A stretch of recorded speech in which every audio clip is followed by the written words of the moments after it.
مردم نوابسته از آن که در کجای قرار دارند، در کدام دولتی که قرار دارند، در کدام محیطی که هستند، وقتی نماز خودشان را یافتند و نماز می‌گذارند، چون یقین می‌دانند که نماز در وقتش فرض است.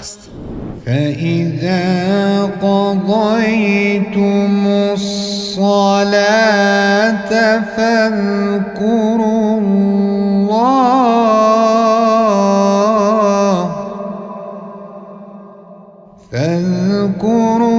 اللَّهَ قِيَامًا وَقُعُودًا وَعَلَى جُنُوبِكُمْ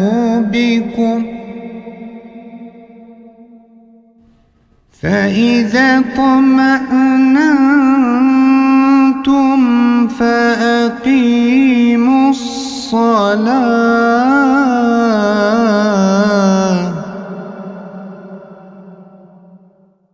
إِنَّ الصَّلَاةَ كَانَتْ عَلَى الْمُؤْمِنِينَ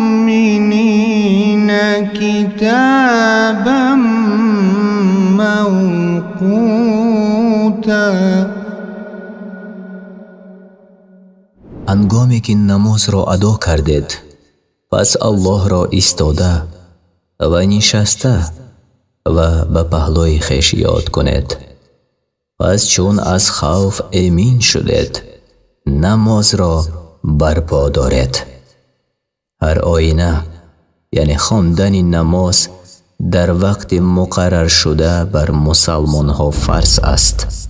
اگرچند ادای ذکر بعد هر نماز مشروع است و مرغوب، لیکن الله تعالی بار دیگر همچو تاکید امر کرده است که چون شما نماز خوف را ادا نمودید، خواه ایستاده باشید، خواه نشسته، خواه به پهلو خوابیده، در جمعی حالتها، حتی در حالت جنگ هم ذکر الله را بسیار گوید، شاید که الله شما را بر دشمنان پیروز گرداند. چون شما از دشمن امین شدید و خوف و خطر از دل شما دور شد، نمازها را در وقتهای خود همچنانی که با رکوع، سجود و خشوع و خضوع واجب شده است ادا کنید.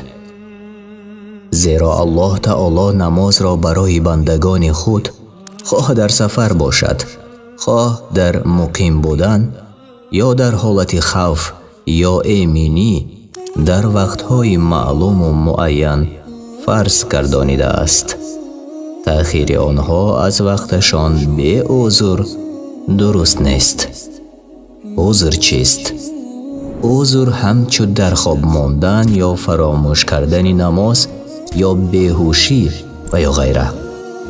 ابن مسعود رضی الله عنه و ابن عباس رضی الله عنه گفتند وقت نماز هم مثل وقت حج است که در غیر وقت ادای این دو جایز نیست.